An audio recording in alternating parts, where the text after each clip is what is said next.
COVID-19 বৰ্ধিত সংক্ৰমণক লৈ উদ্বিগ্ন হৈছে স্বাস্থ্য মন্ত্ৰী। দৈনিক ৩,০০০তকৈ অধিক লোক এতিয়া আক্ৰান্ত হোৱাত মাস্ক নিপিন্ধাসকলৰ বাবে কঠোৰভাৱে জৰিমনা সংগ্ৰহৰ সকিয়নি কৰিছে স্বাস্থ্য মন্ত্ৰীয়ে।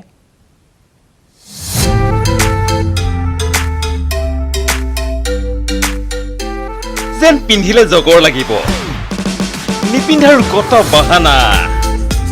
আয়ো দেহি পাহৰিলে মাস্ক পিন্ধা নাই পিন্ধি লৈ পাহৰি গৈছিল মানে হ'ব তাতে তামোল খাই যাম যে মানে খুলিয়া পাহৰি মাছটো আনিব পাহৰিলোঁ গম পাইছোঁ মই, কিন্তু চৰি মই হেৰি কৰিলোঁ অলপ পাহৰি গ'লোঁ। লাজ চোৱা, মাস্ক নাই বাবে ছাতিৰ তলত লুকুৱাইছে মোক।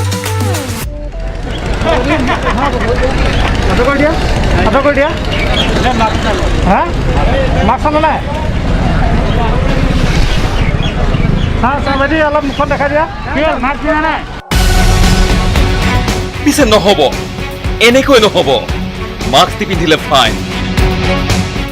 গুৱাহাটী উচ্চ ন্যায়ালয়ে আমাক পুলিচ আৰু ডিস্ট্ৰিক্টসকলক নিৰ্দেশ দিছে যে ফাইন লোৱাটো মাস্ক নিপিন্ধিলে 500 টকা ফাইন লোৱাটো কম্পালচৰি কৰিব লাগে। কঠোৰ হ'ব প্ৰশাসন, ঘোষণা মন্ত্ৰী হিমন্তৰ। গুৱাহাটী উচ্চ ন্যায়ালয়ৰ নিৰ্দেশ অনুসৰি অহাকালি আমাৰ পুলিচ আৰু আন ডিপাৰ্টমেণ্টৰ লগত মিটিং হ'ব and we are going to implement division bench judgment very strictly. প্ৰথমবাৰ নিপিন্ধিলে 500 টকাৰ ফাইন, দ্বিতীয়বাৰ নিপিন্ধিলে 1000 টকাৰ ফাইন।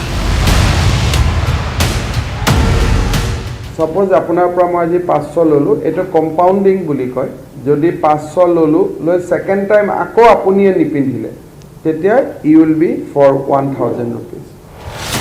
শেহতীয়াকৈ দ্ৰুতগতিত বাঢ়িছে কৰোনাৰ সংক্ৰমণ। সজাগ হোৱা নাই জনতা, সেইবাবেই উদ্বিগ্ন স্বাস্থ্যমন্ত্ৰী doctor Himanta Biswa Sarma.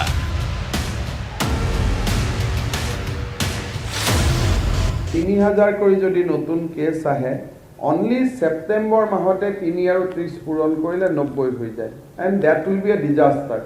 Already doctor নাৰ্ছসকল এটা ফেটিক হৈ আছে, তাৰ মাজত এটা মাহত 1 লাখ পেচেণ্ট আহিলে এইটো খুব কষ্টকৰ হ'ব। চ' উই হেভ টু এনচিয়ৰ যাতে 3ৰ এভাৰেজটো নহয়গৈ, কাৰণ 3ৰ এভাৰেজটো হ'লে আমাৰ খুব কষ্ট হ'ব। মিছামাৰীৰ পৰা হৰেণ ভূমিজৰ সহযোগত bureau report, news 18 Assam north east. এক গুৰুত্বপূৰ্ণ খবৰ, গুৱাহাটীত সোমবাৰৰ পৰা পেট্ৰল পাম্প বন্ধৰ অনিৰ্দিষ্ট ঘোষণা কৰা হৈছে। অনিৰ্দিষ্ট কাললৈ বন্ধ থাকিব গুৱাহাটীৰ পেট্ৰল পাম্প। সোমবাৰে পুৱা 5 বজাৰ পৰা পেট্ৰল পাম্প বন্ধ থাকিব। পেট্ৰল পাম্প বন্ধৰ ঘোষণা কৰিছে north east India petroleum dealers এছ'চিয়েশ্যনে। গ্ৰেটাৰ গুৱাহাটী শাখাৰ ডিলাৰ্ছ এছ'চিয়েশ্যনে ঘোষণা কৰিছে তেল কোম্পানীৰ বিৰুদ্ধে নিৰ্যাতনৰ অভিযোগ ডিলাৰসমূহৰ।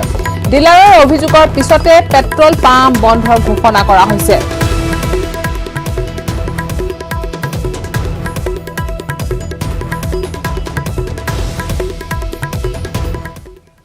2021 নিৰ্বাচনী বৈতৰণি পাৰ হ'বলৈ বিত্তমন্ত্ৰী ডক্টৰ হিমন্ত বিশ্ব শৰ্মাই বিগত 4টা বছৰে বাজেটৰ পৰা বচাই গৈছিল কিছু পৰিমাণৰ ধন। আজি কলে এই কথা। নিৰ্বাচনৰ সময়ৰ বাবে ভাল আঁচনিৰ পৰিকল্পনা আছিল, প্ৰতি বছৰে কিছু টকা বচাই গৈছিল মই।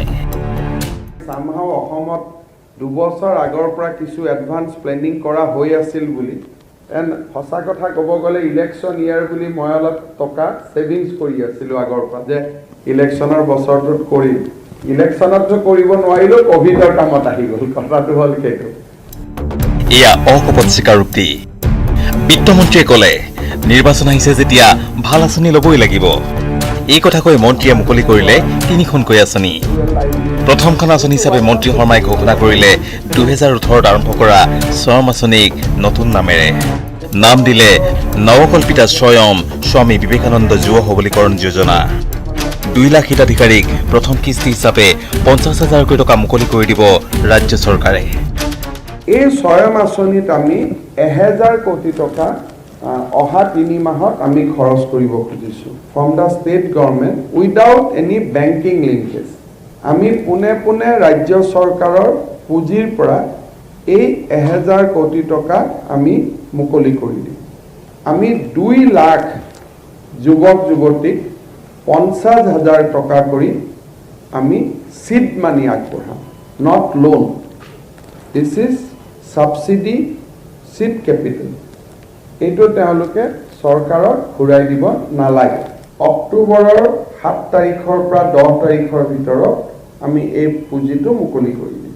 গতিকে যিসকলে নতুনকৈ আবেদন কৰিব খোজে তেওঁলোকে 20 ছেপ্টেম্বৰৰ ভিতৰত আবেদন কৰিব লাগিব। এই আঁচনিক মন্ত্ৰী শৰ্মাই স্বাধীনতাৰ পিছত অসমত কোনো চৰকাৰে ৰূপায়ণ কৰা বৃহৎ স্বনিয়োজনৰ আঁচনি বুলি দাবী তোলে। দ্বিতীয়খন আঁচনি হিচাপে মন্ত্ৰী শৰ্মাই ঘোষণা কৰে শিক্ষাৰ বাবে ঋণৰ ছাবচিডি দিয়াৰ আঁচনি। বিত্তমন্ত্ৰীয়ে ক'লে 7 পৰা 10 ছেপ্টেম্বৰৰ ভিতৰত টকা পাব হিতাধিকাৰীয়ে। আজিৰ পৰা আমি যিসকলে যোৱা 2-3টা বছৰ লোন ল'লে বা আগত এপ্লিকেশ্যন কৰিব পৰা নাছিল, www.assamfinance.loans.in ইয়াতে যদি আবেদন কৰে তেতিয়ালে আবেদন নকৰা সকলেও 50,000 টকা পাব এতিয়া যদি আবেদন কৰে। তৃতীয়খন আঁচনি ঘোষণা কৰি বিত্তমন্ত্ৰী ডক্টৰ শৰ্মাই ক'লে চাহ বাগিচাৰ শ্ৰমিকৰ একাউণ্টত 15 নৱেম্বৰৰ ভিতৰত 3,000 টকা জমা দিব চৰকাৰে। 2017-18 আমি 6,33,411 চাহ শ্ৰমিকৰ একাউণ্ট খুলিছিলোঁ। আমি তাত 2,500 টকাকৈ জমা দিছিলোঁ যাতে একাউণ্টখিনি জীয়াই থাকে।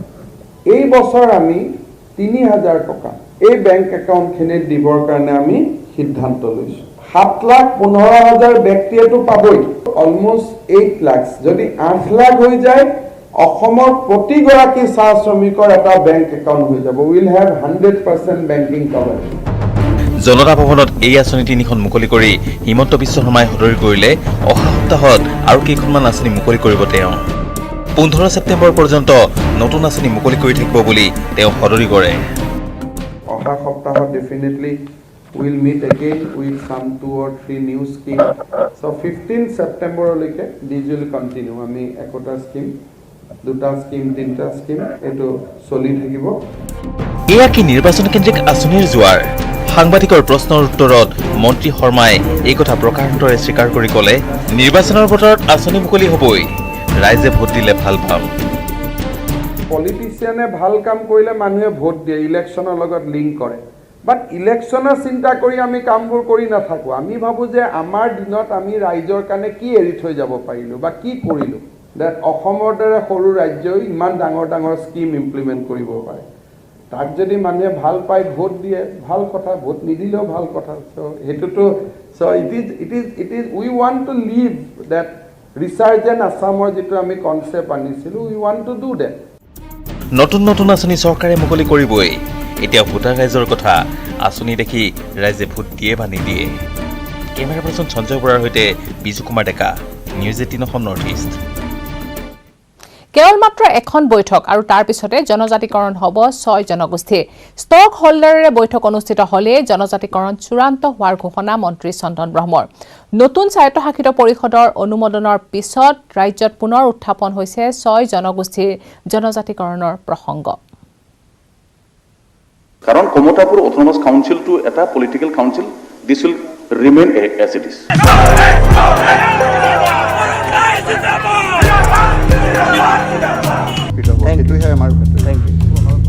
বৃহস্পতিবাৰে অসম বিধানসভাত গৃহীত হ'ল মৰাণ, মটক আৰু কমতাপুৰ স্বায়ত্তশাসিত পৰিষদৰ বিধেয়ক। এই 3 স্বায়ত্তশাসিত পৰিষদৰ বিধেয়ক গৃহীত হোৱাৰ পিছত শুকুৰবাৰে মন্ত্ৰী চন্দন ব্ৰহ্মই ক'লে আন এক উন্নয়ন পৰিষদৰ বিধেয়ক আগন্তুক বিধানসভাৰ অধিৱেশনত উত্থাপন কৰিব। সেয়া হ'ব বড়ো কছাৰী উন্নয়ন পৰিষদ। আগন্তুক যিটো আমাৰ উইণ্টাৰ সেশ্যন আহি আছে, Bodo Kachari welfare autonomous council outside BTC আৰু outside Karbi Anglong NC hill, দুয়োখন পাহাৰীয়া আমাৰ 6 শিডিউল যিটো কাউন্সিল আছে, এইটোক বাদ দি পেলাই যিখিনি বড়ো অঞ্চল আছে, অধ্যুষিত অঞ্চল আছে, এই অঞ্চলক লৈ পেলাই Bodo Kachari welfare autonomous council গঠন কৰাৰ নেক্সট সেশ্যনত সেইটো আহি আছে। এতিয়া প্ৰশ্ন হ'ল 6 জনগোষ্ঠীৰ জনজাতিকৰণ কেতিয়া হ'ব? শুকুৰবাৰে এই সন্দৰ্ভত প্ৰশ্ন কৰাত মন্ত্ৰী ব্ৰহ্মই ক'লে ষ্টক হোল্ডাৰৰ সৈতে এখন মাত্ৰ বৈঠক অনুষ্ঠিত হ'লেই সম্ভৱ হৈ উঠিব জনজাতিকৰণ। 6 জনগোষ্ঠী জনজাতিকৰণৰ ক্ষেত্ৰত এবাৰ আমি সকলো stakeholder group of minister committee headed by আমাৰ মাননীয় মন্ত্ৰী ডক্টৰ হিমন্ত বিশ্ব শৰ্মা ডাঙৰীয়াৰ নেতৃত্বত যিটো মুখ্যমন্ত্ৰী ডাঙৰীয়াই যিটো গঠন কৰি দিছে এটা লাষ্ট কনচাল্টেশ্যনৰ কাৰণে প্ৰয়োজন আছে। কম সময়ৰ ভিতৰত এই মিটিংখন হ'ব। ইয়াত সম্পূৰ্ণ সুস্থভাৱে সিদ্ধান্ত লৈ পেলাই ইয়াৰ গ্ৰুপ অফ মিনিষ্টাৰ তথা অসম চৰকাৰৰ পৰা যিটো কোৱাণ্টাম অফ ৰিজাৰ্ভেশ্যন আমি ঠিক কৰি দিব লাগে সেইটো দিল্লীলৈ প্ৰেৰণ কৰা হ'ব আৰু বাকী বেলেগ কৰণীয় আৰু ইয়াত একো নাই।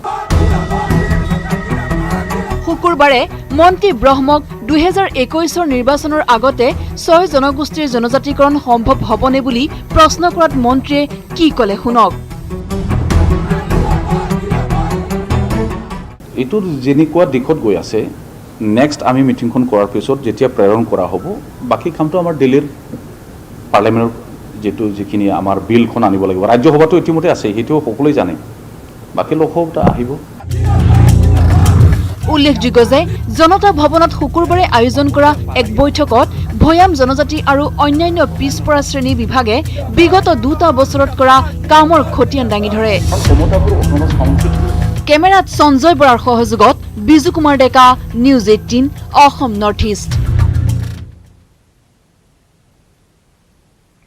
নিৰ্বাচনৰ প্ৰাকখনত ৰাজ্যত 3খন নতুন স্বায়ত্তশাসিত পৰিষদত অনুমোদন জনালে চৰকাৰে। কোচ ৰাজবংশী স্বায়ত্তশাসিত পৰিষদ গঠন বিধেয়ক গৃহীত হোৱাৰ পিছতে কোচ ৰাজবংশীয়ে উদযাপন কৰিলে বিজয় উৎসৱ। ইপিনে কমতাপুৰ স্বায়ত্তশাসিত পৰিষদক লৈ কি প্ৰতিবেদন চাওঁ আহক।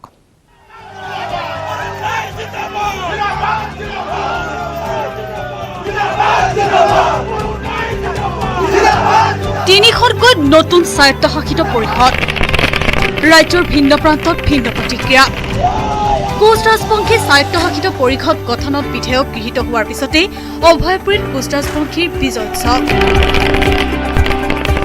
আক্ৰাছুৰ জীৱেশ ৰায় গোটৰ হাজাৰ হাজাৰ আক্ৰাছুৰ সদস্যই বিজেপি জিন্দাবাদ ধ্বনিৰে উত্তাল কৰিলে অভয়পুৰীৰ আকাশ বতাহ। চিলাৰায় প্ৰতিমূৰ্তিৰ সন্মুখত বন্তি প্ৰজ্বলন কৰি আনন্দ উৎসৱ পাতিলে আক্ৰাছুৱে। ধুবুৰী পাগলাহাটৰ আক্ৰাছুৰ কাৰ্যালয়তো ফটকা আতচবাজি মিঠাইৰ বিতৰণেৰে পাতিলে আনন্দ উৎসৱ। ইপিনে মৰাণ মটক স্বায়ত্তশাসিত পৰিষদ গঠন বাতৰিয়ে উৎফুল্লিত কৰি তুলিলে মৰাণ আৰু মটক অধ্যুষিত অঞ্চলৰ লোকসকলক। মটক যুৱ ছাত্ৰ সন্মিলনৰ উদ্যোগত ডিব্ৰুগড়ত দেখা গ'ল ফটকা আতচবাজি ফুটাই মিঠাই বিতৰণেৰে আনন্দ উৎসৱ। আজি 31 বছৰৰ মূৰত মটক জনগোষ্ঠীৰ বাবে মটক যুৱ ছাত্ৰ সন্মিলনে মটক জনগোষ্ঠীৰ অট'নমাছ কাউন্সিলৰ বাবে যি দাবী জনাই আহিছে, আজি 31 বছৰ মূৰত আমি সফল হৈছো। আৰু সৰ্বপ্ৰথমে অসমৰ মাননীয় মুখ্যমন্ত্ৰী সৰ্বানন্দ সোণোৱাল, বিত্তমন্ত্ৰী হিমন্ত বিশ্ব শৰ্মা আৰু WPTBCৰ মন্ত্ৰী চন্দন ব্ৰহ্মদেৱলৈ আমি ধন্যবাদ জ্ঞাপন কৰিছো। স্বায়ত্তশাসিত পৰিষদক লৈ ভিন্ন স্থানত আনন্দ উৎসৱৰ পৰিৱৰ্তে কমতাপুৰ স্বায়ত্তশাসিত পৰিষদক লৈ অসন্তুষ্ট প্ৰাক্তন KLO সমন্বয়ৰক্ষী মঞ্চৰ দাবী জনজাতিকৰণ আৰু কমতাপুৰ ৰাজ্যৰ বিকল্প হ'ব নোৱাৰে স্বায়ত্তশাসিত পৰিষদ। জনজাতিকৰণ অবিহনে কোচ ৰাজবংশীসকলৰ উন্নয়ন সম্ভৱপৰ নহয়। কেৱল সেয়াই নহয়, আগন্তুক বিধানসভা নিৰ্বাচনৰ পূৰ্বে জনজাতিকৰণ নহ'লে ভয়ংকৰ আন্দোলনৰ হুংকাৰ প্ৰাক্তন KLOৰ। কামতাপুৰ পৰিষদ যিখিনি অসম গভৰ্ণমেণ্টে আমাক প্ৰদান কৰিছে সেইখিনিৰে আমাৰ কোচ ৰাজবংশী জাতিৰ উন্নয়ন সম্ভৱ নহয়, কাৰণ আমি কামতাপুৰ পৰিষদৰ বিষয়ে একোৱেই গম নাপাওঁ। গতিকে চৰকাৰে আমাক এই বিষয়ে অৱগত কৰিব লাগে। কমতাপুৰ অট'নমাছ কাউন্সিলত যে কি দফা আছে সেইখিনি আজিলৈকে আমি কিন্তু প্ৰাক্তন KLO সমন্বয়ৰক্ষী মঞ্চই একো গম নাপাওঁ। গতিকে এই ক্ষেত্ৰত মাননীয় অসমৰ মুখ্যমন্ত্ৰী মহোদয় এখেতক আমি আমাৰ প্ৰাক্তন KLOৰ লগত অতি সোনকালে অতি কম সময়ৰ ভিতৰতে আমাৰ লগত ছেপাৰেটভাৱে বহি আলোচনা কৰিব লাগে। বিধানসভাত স্বায়ত্তশাসিত পৰিষদ গঠনৰ বিধেয়ক গৃহীত হোৱাৰ পিছতেই ৰাজ্যৰ ভিন্ন প্ৰান্তত সৃষ্টি হৈছে মিশ্ৰিত প্ৰতিক্ৰিয়া। Report news 18 Assam north east. চাই থাকক দিনটোৰ শিৰোনাম, ঘূৰি আহিম এটা সৰু বিৰতিৰ পিছত। চুৰিয়া চিমেণ্ট ব্যৱহাৰ কৰিলে ঘৰ 50% অধিক মজবুত হয়। আপোনাৰ ঘৰ অটুট হ'লে হ'ব অটুট অসম। চুৰিয়া চিমেণ্ট, অটুট ঘৰ, অটুট অসম।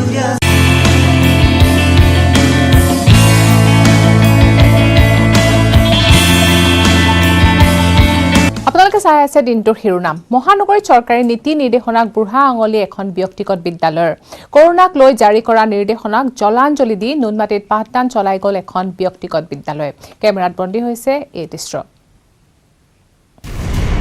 খোলা আছে মহানগৰী এখন ব্যক্তিগত বিদ্যালয়। পাঠ গ্ৰহণ কৰিছে বিদ্যালয়খনৰ একাংশ ছাত্ৰ ছাত্ৰীয়ে। শিক্ষকো কৰাইছে ছাত্ৰ ছাত্ৰীক পাঠদান। চৰকাৰী নীতি নিৰ্দেশনাক বুঢ়া আঙুলি দেখুৱাই চলাইছে পাঠদান নুনমাটিৰ এখন ব্যক্তিগত বিদ্যালয়ে। বিদ্যালয়খন হৈছে নুনমাটিৰ নেপালী চকৰ ইণ্ডিয়ান পাব্লিক স্কুল। চাওক কিদৰে শ্ৰেণীকোঠাত সামাজিক দূৰত্ব নমনাকৈ শিক্ষকে ছাত্ৰ ছাত্ৰীক কৰোৱাইছে পাঠদান। বিগত এসপ্তাহ ধৰি খোলা আছে বিদ্যালয়খন। পুৱাৰে পৰা বিদ্যালয়খনত হয় পাঠদান, আনহাতে বিদ্যালয়ৰ প্ৰৱেশদ্বাৰত নাই কোনো চেনিটাইজাৰ আৰু হাত ধোৱাৰ ব্যৱস্থা। এইটো ডাউট ক্লিয়াৰ ক্লাছ আছিলে। কেতিয়াৰ পৰা কৰি আছে ক্লাছটো? আজি আগতে কৰা নাই? নাই, এসপ্তাহৰ পৰা ক্লাছ কৰি আছে আপোনালোকেতো গমেই নাই নাই, এসপ্তাহ নহয়, এসপ্তাহ নহয়। চৰকাৰী নিৰ্দেশনাক কেৰেপ নকৰি এইদৰে বিদ্যালয়খনত বিদ্যালয় কৰ্তৃপক্ষই চলাই গৈছে পাঠদান। নিউজ 18 কেমেৰাৰ সন্মুখতে শিক্ষকে নিজে স্বীকাৰ কৰিলে পাঠদান চলাই থকাৰ কথা। নাই, আমি 10জন কৈছিলোঁ যে 10জনে আহিব পাৰা, কিন্তু আজি ঘপককৈ আপোনাৰ বেছি ষ্টুডেণ্ট আহি গ'ল। 25 মান হ'ব লাগে বোধহয়। নাই, ইয়াতে চাবোন আছে আৰু পানী আছে। নাই, আছে চেনিটাইজাৰ, আমাৰ ইয়াতে কাউণ্টাৰত আছে, ইয়াতে ৰাখিছে। এইটো অকল 10ৰ আছিলে। ক্লাছ কৰাটো সত্য, কিন্তু স্কুল ক্লাছ বুলি নহয়, এইটো ডাউট ক্লাছ হয়। উল্লেখ্য যে সমগ্ৰ দেশৰ লগতে মহানগৰীত সম্প্ৰীতি বৃদ্ধি পাইছে কৰোনা আক্ৰান্তৰ সংখ্যা। তেনে সময়ত কোভিড প্ৰটকলৰ লগতে চৰকাৰী নিৰ্দেশনা বেহুচালি কৰি বিদ্যালয় খোলা ৰখাৰ কাৰ্যই চাঞ্চল্য সৃষ্টি কৰিছে। নুনমাটিৰ পৰা Ajay Barman, news 18 Assam north east. কৰোনাৰ অন্য দুৰ্যোগৰ সময়ত আন বহুজনৰ দৰে সংস্থাপনহীন হৈ পৰিছিল সোণেশ্বৰ আৰু ৰামচন্দ্ৰ নামৰ দুই যুৱক। পিছে হতাশ নহয় এই দুই যুৱকে আৰম্ভ কৰিছিল এক ক্ষুদ্ৰ ব্যৱসায়। সম্প্ৰীতি দুই যুৱকৰ স্বাৱলম্বনৰ আদৰ্শ এতিয়া ধেমাজিবাসীৰ মুখে মুখে।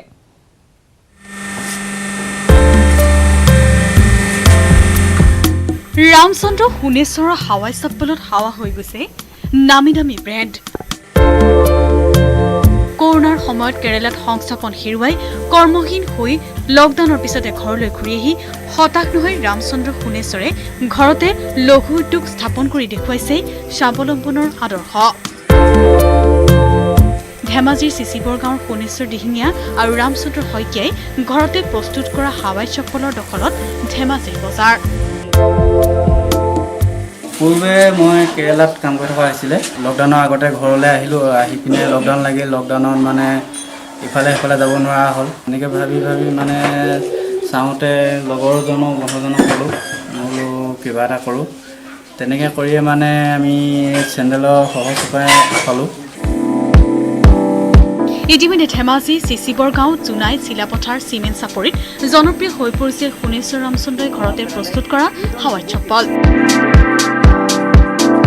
কি কৰি আছে আপোনালোকে এতিয়া?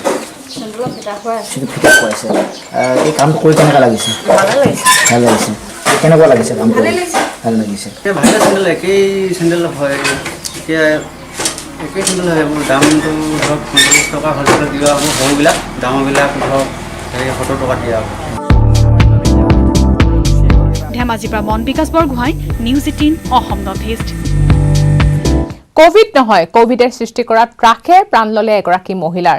কৰোনাত আক্ৰান্ত হ'ল স্বামী আৰু তেওঁৰ পুত্ৰ, কিন্তু উশাহ নিশাহত কষ্ট পাই মৃত্যু হ'ল পৰিয়ালটোৰ মহিলাগৰাকীৰ। কোভিড নহয়, কোভিডে সৃষ্টি কৰা ত্ৰাসে প্ৰাণ ললে মহিলাৰ। স্বামী পুত্ৰ কোভিড পজিটিভ। উশাহ নিশাহত কষ্ট পাই মৃত্যুমুখত পৰিল পত্নী। পিপি কিট পিন্ধি পত্নীৰ অন্ত্যেষ্টিক্ৰিয়াত ভাগ ল'বলৈ আহিল কোভিড সংক্ৰমিত হৈ চিকিৎসাধীন হৈ থকা স্বামীয়ে। বোকাখাট নগৰত সংঘটিত হৈছে এই মৰ্মান্তিক ঘটনা। নিহত মহিলাগৰাকীৰ নাম নাজ ৰহমান। নাজ ৰহমানৰ পৰিয়ালত প্ৰথমে কোভিড আক্ৰান্ত হৈছিল জ্যেষ্ঠ পুত্ৰ আশৰাফুল ৰহমান। পুত্ৰ কোভিড পজিটিভ হোৱাত 31 আগষ্টত কোভিড টেষ্ট কৰে আশৰাফুলৰ পিতৃ মাতৃয়ে। কোভিড পজিটিভ ধৰা পৰে আশৰাফুলৰ পিতৃ তথা নাজ ৰহমানৰ স্বামী আৰফুল ৰহমানৰ। কোভিড নিগেটিভ নাজ ৰহমান। স্বামী পুত্ৰ আৰফুল ৰহমান আৰু আশৰাফুল ৰহমানক ভৰ্তি কৰোৱা হয় কোভিড হাস্পতালত। স্বামী পুত্ৰ দুয়ো কোভিড পজিটিভ হৈ চিকিৎসাধীন হৈ থকা কথাটো সহজভাৱে ল'ব পৰা নাছিল ঘৰত অকলে থকা নাজ ৰহমানে। বৃহস্পতিবাৰে নিশা মানসিকভাৱে ভাগি পৰা নাজ ৰহমানৰ উশাহ নিশাহ লোৱাত কষ্ট হোৱাত বোকাখাটৰ শ্বহীদ কমলামেৰী অসামৰিক চিকিৎসালয়ত ভৰ্তি কৰোৱা হয়। কিন্তু চিকিৎসালয়তে মৃত্যু সাৱটিলে নাজ ৰহমানে। কোভিড আক্ৰান্ত আৰফুৰ ৰহমানে গোলাঘাট জিলা স্বাস্থ্য বিভাগৰ বিশেষ অনুমতি লৈ PPE কিট পৰিধান কৰি ভাগ ল'লে পত্নীৰ জানাজাত। বোকাখাট নগৰ মধ্য ইংৰাজী কেন্দ্ৰীয় বালিকা বিদ্যালয়ৰ প্ৰধান শিক্ষক আৰফুৰ ৰহমান। একেখন বিদ্যালয়ৰে শিক্ষয়িত্ৰী আছিল নাজ ৰহমান। নাজ ৰহমানৰ মৃত্যুৱে বোকাখাটত শোকৰ ছাঁ পেলাইছে। লক্ষণীয়ভাৱে বোকাখাট মহকুমাত 84জন শিক্ষকৰ শৰীৰতে ধৰা পৰিছে কোভিড পজিটিভ। বোকাখাটৰ পৰা Pradyut Mahanta, news 18 Assam north east. খবৰ আৰু আছে, চাই থাকক দিনটোৰ শিৰোনাম। ঘূৰি আহিম পুনৰ এটা বিৰতিৰ পৰা। চুৰিয়া চিমেণ্ট ব্যৱহাৰ কৰিলে ঘৰ 50% অধিক মজবুত হয়। আপোনাৰ ঘৰ অটুট হলে হ'ব অটুট অসম। চুৰিয়া চিমেণ্ট, অটুট ঘৰ, অটুট অসম। হুজাৰ হাম হস্পিটেলত পকেট মাৰৰ অতপালি। ভিৰৰ মাজতে কাউণ্টাৰৰ সন্মুখতে ৰোগীৰ আত্মীয়ৰ পৰা 2 চোৰে চুৰি কৰিলে মোবাইল ফোন। চোৰ পলাল যদিও চুৰিকাণ্ডৰ সমগ্ৰ দৃশ্যবন্দী হৈছে CCTV কেমেৰাত। হুজাৰ হাম হাস্পতালত পকেট মাৰৰ সন্ত্ৰাস। ডবকাৰ চন্দনপুৰৰ হিফিজুৰ ৰহমান নামৰ যুৱকজনে ৰোগীয়া মাতৃক চিকিৎসা কৰিবলৈ নিছিল হুজাৰ হাম হাস্পতাললৈ। যুৱকজনে হাস্পতালত প্ৰৱেশ কৰাৰ পিছৰে পৰা 2জন যুৱকে লক্ষ্য কৰিছিল। যুৱকজনে হাস্পতালৰ কাউণ্টাৰত টকা জমা দিবলৈ লওঁতে ঘটিল অঘটন। যুৱকজনে স্থান সলনি কৰাৰ লগে লগে চোৰ দুজনেও স্থান সলনি কৰি কাষ চাপি আহিল যুৱকজনৰ। এই সমগ্ৰ দৃশ্য বন্দী হৈছে CCTV কেমেৰাত। যুৱকজন হাস্পতালৰ কাউণ্টাৰত ব্যস্ত থকাৰ সময়তে এটা চোৰে মোবাইল চুৰ কৰি পকেটত ভৰাই খৰধৰকৈ ওলাই যায় হাস্পতালৰ পৰা। হাম হস্পিটেলত গৈছিলোঁ মোৰ মাকক লৈ। যোৱাৰ পিছত ইয়াতে লাইনত থিয় হৈছিলোঁ কেছ কাউণ্টাৰত। ইয়াৰ পৰা এজন দুষ্কৃতিকাৰীয়ে মোৰ পাঞ্জাৱীৰ পকেটৰ পৰা চেইন খুলি মোবাইলটো লৈ গ'ল।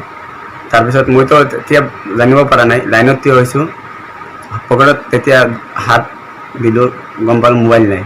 এতিয়া মই বিচাৰিলোঁ, মোবাইলটো পোৱা নাই। মাকক সুধিলোঁ, দেউতাকক সুধিলোঁ, পোৱা নাই। এতিয়া আমি ইনকুৱাৰীত যাই সুধিছিলোঁ, মোৰ মোবাইলটো এতিয়া ইয়াৰ পৰা চুৰি হৈছে, এইটো চাব লাগিছিল। এতিয়া তেওঁলোকে ইনকুৱাৰী কৰি চালে, ভিডিঅ'টো পালে, মানে মোৰ পকেটৰ পৰা মোবাইলটো লৈ গ'ল। চুৰি কাৰ্যৰ সমগ্ৰ দৃশ্য বন্দী হৈ ৰ'ল CCTV কেমেৰাত। এই ঘটনাৰ পিছতে ভুক্তভোগী যুৱকজনে হুজাই আৰক্ষীৰ কাষ চাপি এজাহাৰ দাখিল কৰিছে যদিও আৰক্ষীয়ে এতিয়ালৈকে সন্ধান উলিয়াব পৰা নাই CCTVত বন্দী হৈ ৰোৱা 2 চোৰৰ সন্ধান। ডবকাৰ পৰা Abdul Hakim, news 18 Assam north east. শিশু নিৰ্যাতনৰ ঘটনাক কেন্দ্ৰ কৰি আজিও উত্তাল ডিব্ৰুগড়। আৰক্ষী অধীক্ষকৰ কাৰ্যালয়ৰ সন্মুখতে উত্তাল প্ৰতিবাদ সাব্যস্ত কৰিলে অসম চাহ জনগোষ্ঠীৰ ছাত্ৰ সন্থাই। ইপিনে 12 বছৰীয়া বন কৰা কিশোৰৰ ওপৰত অমানসিক নিৰ্যাতন চলাই এতিয়াও পলাতক হৈ আছে দেউৰী দম্পতি। শিশু নিৰ্যাতনৰ ঘটনাক লৈ আজিও উত্তাল ডিব্ৰুগড়। ঘটনাৰ 6টা দিনৰ পিছতো অভিযুক্ত চিকিৎসক সিদ্ধিপ্ৰসাদ দেউৰী আৰু অধ্যক্ষা মিতালী কৌৰক কৰায়ত্ব কৰিবলৈ সক্ষম নোহোৱাত অব্যাহত আছে প্ৰতিবাদ। ডিব্ৰুগড় আৰক্ষী অধীক্ষকৰ কাৰ্যালয়ৰ সন্মুখত উত্তাল প্ৰতিবাদ অসম চাহ জনজাতি ছাত্ৰ সন্থাৰ। ডিব্ৰুগড়ৰ মিলন নগৰত এটি 12 বছৰীয়া বন কৰা শিশুক অমানসিক নিৰ্যাতন চলোৱা কাণ্ডক লৈ প্ৰতিক্ৰিয়া আজিও অব্যাহত আছে। মূল অভিযুক্ত চিকিৎসক ডাক্তৰ সিদ্ধি প্ৰসাদ দেউৰী আৰু পত্নী তথা মৰাণ মহাবিদ্যালয়ৰ অধ্যক্ষা ডক্টৰ মিতালী কোঁৱৰক বৰ্তমানলৈকে গ্ৰেপ্তাৰ কৰিবলৈ সক্ষম নোহোৱাত অসম চাহ জনজাতি ছাত্ৰ সন্থাই আৰক্ষী অধীক্ষকৰ কাৰ্যালয়ৰ সন্মুখত উত্তাল প্ৰতিবাদ সাব্যস্ত কৰে।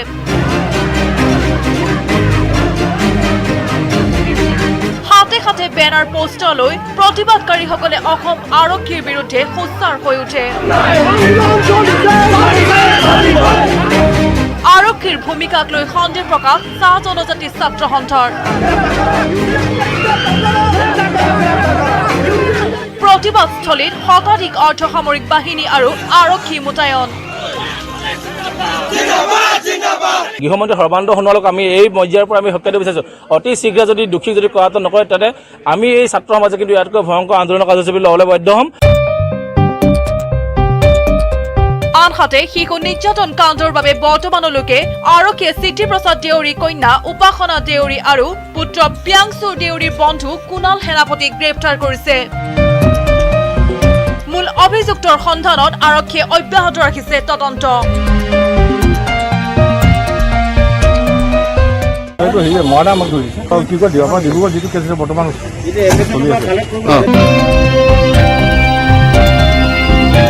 কেমেৰাত দিনেশৰ সহযোগত ডিব্ৰুগড়ৰ পৰা Rishweswar Barua, news 18 Assam north east. কাজিৰঙাত ঢেকীয়াপতীয়াৰ সন্ত্ৰাস আতংকত উজাগৰি নিশা কটাইছে কাজিৰঙাৰ সমীপৱৰ্তী এতিয়া গাঁৱৰ লোকে। চকুৰ পচাৰতে গোহালিৰ ভিতৰত ঢেকীয়াপতীয়া বাঘে নিধন কৰিছে ইটোৰ পিছত সিটোকৈ পোহনীয়া পশুধন। কাজিৰঙাৰ জনাঞ্চলত ঢেকীয়াপতীয়া বাঘৰ সন্ত্ৰাস আতংকত উজাগৰি নিশা কটাইছে কাজিৰঙাৰ সমীপৱৰ্তী গয়াই। নাহৰপুতিকি বাঘে চকুৰ পচাৰতে গোহালিৰ ভিতৰতে নিধন কৰিছে ইটোৰ পাছত সিটো পোহনীয়া পশুধন।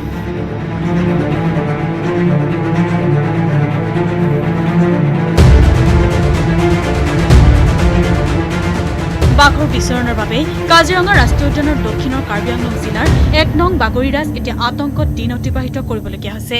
একেটা দিনতে গোহালিৰ ভিতৰত 5টাকৈ গৰুক আক্ৰমণ কৰি থৈ গ'ল বনচাই। বাঘৰ সন্ত্ৰাসৰ বিষয়ে বৃহস্পতিবাৰে পুৱাই কাৰ্বি আংলং বনকৰ্মীক জনোৱা হয় যদিও গুৰুত্ব নিদিয়াৰ অভিযোগ তুলিছে স্থানীয় ৰাইজে। মাইকী ছোৱালী 4জন আমি ঘেৰাও কৰিছোঁ। তাৰপিছত দৰ্জাটো খুলি চাইছোঁ, বাঘটোৰ লগত গৰুটোক মানে চুচি আছে। সি আকৌ অন্য গৰুকেইটাক থপৰাই আছে। তেতিয়া মই আৰু একদম মানে চিঞৰিছোঁ, ওচৰ চুবুৰীয়া মানুহ আৰু গোহালিত বাঘ ওলাইছে সোমাই গৈছে গোহালিত বুলি কৈছোঁ। ফৰেষ্ট ডিপাৰ্টমেণ্টক ফোন কৰিলোঁ, ফৰেষ্ট ডিপাৰ্টমেণ্টক গুৰুত্ব নিদিলে। ৰাতিটো যেনে তেনে আমি কাটালোঁ আৰু এনেকা দি ওলাইছে। মানুহ ইয়াত থিয় হৈ আছে, এনেকা দি এক ঝাপনতে এই জংঘলটোত সোমাই গ'ল।